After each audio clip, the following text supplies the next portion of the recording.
YouTube haters. I found myself getting really enraged and angry that people actually have the time to put other people down and do this. And I just thought that I could just shake you. I mean, seriously, get a fucking life. I mean, find something better to do with your time. And I went and picked up my noodle and I whacked it, and then I remembered what my counsellor told me in situations like that to do, and that was just to breathe. Seriously, though, this seems to be a real problem on YouTube, and so it's probably really good that we're talking about this topic and what to do when we're faced with a situation like that. I'm a YouTube virgin. Really, I've not long had an account, so I haven't experienced any hate mail yet, and that could possibly be an invitation to get some, I'm not sure. But if I do, I think that the place where I'm in at my life at the moment is that I'm not going to take any of those comments on board. I mean, hell, I'm 30 years old now, and I probably spent a good 28 of those years taking on other people's kind of bullshit, excuse my language, and their negativity and their comments, and, you know, it caused anger and sadness and depression and anxiety, and I you know what, I just don't do that anymore. I have the insight and awareness now to actually sit back from the situation and say, are these comments going to serve a purpose in my life? Are they in alignment with who I am and my authentic self? And if they're not, then, you know what, I just disregard them. And especially just really downright hateful and nasty and rude comments, I don't need to be taking those on board, and neither does anybody else. So like Naomi said, you know, if you get any comments like that, hit the delete button, hit the block button, and just get rid of them. You so don't need to put up with that. Interesting topic. Hate's such a strong word, and so when I think of YouTube haters, I think of those really little nasty pesticides out there that are just really being quite degrading and nasty, and they're just really hateful comments. But it also got me thinking through comments I've had through my life as well, and I suppose with some of the coaching that I've had and some of the training, there's I started thinking about a book, and I don't actually really recommend a lot of books for people to read. I'm just not that type of person, but there's one book that I would recommend, and it's written by Debbie Ford, and it's called The Dark Side of the Light Chasers. Yeah, I think that's right. And she talks about the shadow self, and I'm not going to go into a complete explanation about what that is, because it's just such a huge topic. So by all means, go onto Google and either type in Debbie Ford to get her book name, or type in shadow work, and you'll be able to find out some information about it. But in this book, it talks about that. Actually, let me first just to explain just a little bit.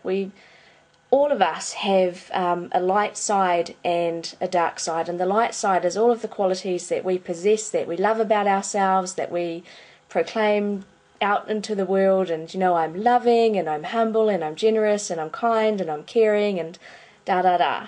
The shadow self is parts of us that we don't readily accept, and so therefore they're kept in the shadows. And just as an example for that, for example, like, I never used to be able to accept that I could be angry, and so that became a part of my shadow self. No, I'm not an angry person, and, you know, I couldn't do this and I couldn't do that, and well, we all have a shadow self, and this book talks about that we're all capable of anything. But yeah, anyway, getting off track. In this book it talks about that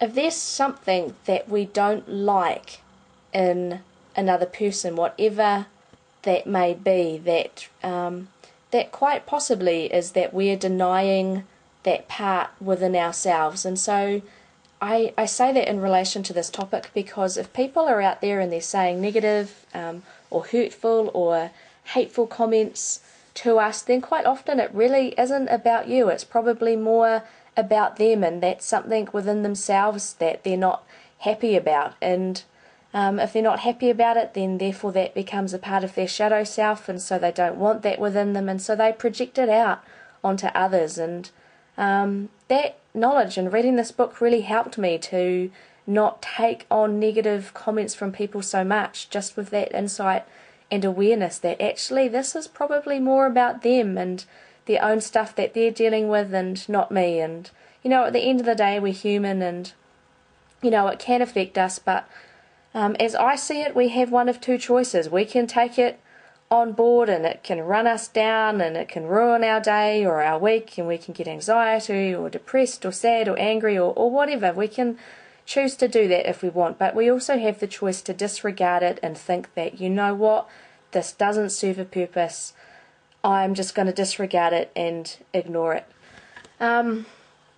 So yeah, I've got that awareness now that whenever anybody says to me something negative, that I can actually sit back and think, okay, is this about me or is it not? The other thing that this topic raised for me was emotional charges, and we all have them, and they can be good or bad, but how many of you out there have heard something or had somebody say something to you and you instantly react, whether it's positive or negative? And in this case, because we're talking about YouTube haters, we'll go for the negative side. So if someone said a comment to you and you react and you get all flared up and pissed off and angry or hurt, or I also take those opportunities as a reflection upon myself as well, because why am I emotionally charged to that? Like, what emotions are coming up, what feelings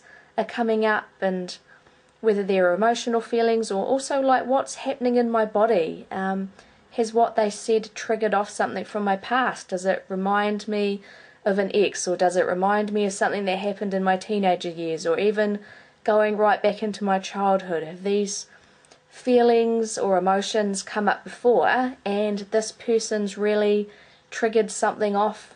So I also use it, or can use it, as an opportunity to heal some parts of myself that possibly haven't been healed, or to work on some issues that still need work on it. So again, if anyone says a hateful comment, one, I can sit back and think, okay, is this actually about me or is it about you, or a bit of both? Is there something that I need to look at within myself, or is this just completely your own stuff that you're projecting out? So yeah, I think I don't know if this is just the life coach in me or not, but I think that there's something good that we can probably take out of any situation, and sometimes the things that knock us down are the things that we learn our biggest lessons from. So hateful comments, negative comments, maybe within that, and this is just my own personal opinion and how I deal with it, that I can take some learning from that, or I can completely stand in my truth and my authentic, beautiful goddess self and just say, you know what, I don't actually give a damn. At the end of the day, if there's an emotional charge attached and you get to learn something or heal something about yourself, then at the end of the day, you know what, it's all good. And as for YouTube haters out there, get a life. I mean, come on. I mean, seriously, have you got nothing better to do in your day than to go around YouTube channels and leave negative comments? Get a life. I will see you guys next week. We'll be talking about weight resolutions. I'm excited about that topic. I'm going to do probably something completely different to everybody else, so keep in tune, and I will look forward to seeing you guys next week. And YouTube haters, get a life!